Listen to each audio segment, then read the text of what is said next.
उस काल मारे क्रोध से तन कांपने उसका लगा। उस काल मारे क्रोध के तन कांपने उसका लगा। मानो हवा के वेग से सोता हुआ सागर जगा। मानो हवा के वेग से सोता हुआ सागर जगा। मुख बाल रवि सम लाल होकर ज्वाल सा बोधित हुआ।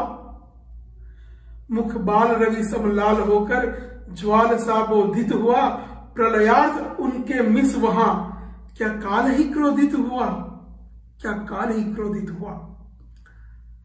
राष्ट्रकवि मैथिली शरण गुप्त की ये अद्भुत रचना शायद उन्होंने अर्जुन पे लिखी है, लेकिन इस पंक्तियों को सुनकर मुझे भारत के दो वीर याद आ गए। एक का नाम है तक्षक। ईस्वीसन 712 के आसपास की ये घटना है जब एक भयानक युद्ध तक्षक ने लड़ा था अरबों के खिलाफ। उसके पहले जब तक्षक छोटे थे तभी पहली बार मोहम्मद बिन कासिम ने भारत में आक्रमण कर दिया था। और क्योंकि हमारे वहां युद्ध उस तरह से हुआ नहीं किया करते थे, सब अचंभित थे जिस तरह से मोहम्मद बिन कासिम ने आक्रमण किया। और सिर्फ सेना को नहीं, गांव के गांव लूटना शुरू किया, अत्याचार किए, लूटफाट, बलात्कार, सब वो जो अरबों की फितरत थी वही सब हुआ। तभी ये तक्षक के पिताजी भी सेना में थे, उनका शायद देहांत युद्ध में हो गया होगा। तक्षक की माताजी ने उनकी बेटी यानी तक्षक की बहन को बचाने के लिए, तब तक्षक बहुत छोटे थे, उनकी बहन की हत्या कर दी, अपनी बेटी की हत्या कर दी और फिर स्वयं आत्महत्या कर दी। और आत्महत्या करने से पहले तक्षक को बोला कि तू भाग जा यहां से, अपने आप को बचा ले। अपनी बहन और माता के शव को ऐसे ही छोड़कर तक्षक भागे, बाल तक्षक भागे। बाद में वो कहां थे किसी को पता नहीं, लेकिन बातें ऐसी चलती है कि किसी ऋषि के आश्रम में गए और वहां उन्होंने युद्ध कला भी सीखी। उसके बाद युवा तक्षक फिर से आए और तब नागभट्ट का शासन था, फिर से अरबों का आक्रमण हुआ। कहते कि पहले वो नागभट्ट के अंगरक्षक थे, बाद में वो सेनानायक भी बने। और जब अरबों का तब आक्रमण हुआ तब उन्होंने नागभट्ट के सामने प्रस्ताव रखा कि हम इनके सामने नीति के आधार पर युद्ध नहीं लड़ सकते, वैसे युद्ध करना होगा जैसे वो लोग करते हैं। तो नागभट्ट का भी विरोध था, उनके प्रधानों का भी विरोध था कि ऐसा नहीं कर सकते। आखिर में तक्षक ने मना लिया और फिर एक रात को ही अरब सेना पे हमला कर दिया। भयानक हमला हुआ, जोरदार युद्ध हुआ। अरब भागे, उनको भगा भगा के मारा। जीत नागभट्ट की हुई और नागभट्ट फिर रण मैदान में भी गए अपने सैनिकों को बधाई देने के लिए। सभी सैनिकों को बधाई दी। तक्षक को ढूंढ रहे थे, तक्षक नहीं मिले और फिर तक्षक का शव मिला। तक्षक बलिदान दे दिया था उन्होंने लड़ते लड़ते।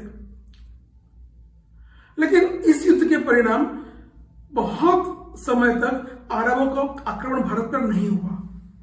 तक्षक ने कर दिखाया। दूसरा नाम है गुजरात के बाणजी दल जाडेजा।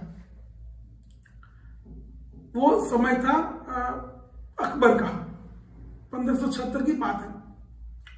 अकबर ने तब जूनागढ़ पे आक्रमण कर दिया, वहां सेना का पड़ाव डाल दिया था। तो जूनागढ़ के नवाब, उन्होंने पास में राजा थे सताजी जाडेजा, जो जामनगर नवानगर के राजा थे, उनके पास मदद मांगी। और क्षत्रिय के पास कोई मदद मांगेगा तो सहज देना ही होता है मदद, क्षात्र धर्म है। तो सताजी ने बाणजी दल जाडेजा, जो उनके सेना नायक थे, उनको 30,000 सैनिकों लेकर भेजा। वो वहां गए।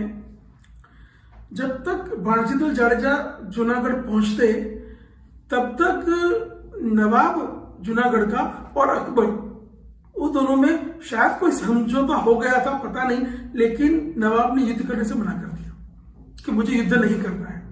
सताजी को गुस्सा आया। उन्होंने बोला भी कि क्षत्रिय जब युद्ध के मैदान में जाता है तो या जीत के आता है या मर जाता है, तीसरा कोई विकल्प नहीं होता।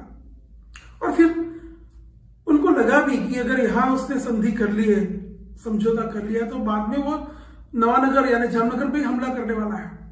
तो उन्होंने सोचा कि इसको यही रोकना है, और जो तक्षक ने किया वही बाणजीदल जाडेजा ने किया।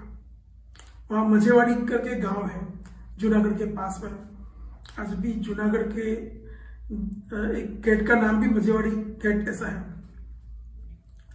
तो वो गांव में अकबर की सेना पड़ाव डाल के रहती थी, रात को ही हमला कर दिया बाणजीदल जाडेजा ने।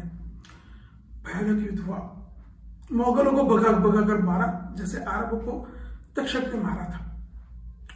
और तब उनका सेना नायक शायद मिर्जा खान था, वो भी भागा। अकबर ये जो मझेवाड़ी की का पड़ाव था उससे कुछ किलोमीटर दूर अपना पड़ाव डाल के था, रहता था वहां। उसको पता चला, वो भी वहां से भागा।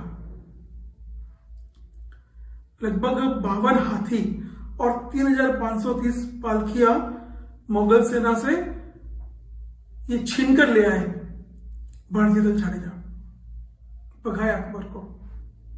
बाद में जूनागढ़ आए तो नवाब भी एकदम से डर गया था, माफी मांगने लगा।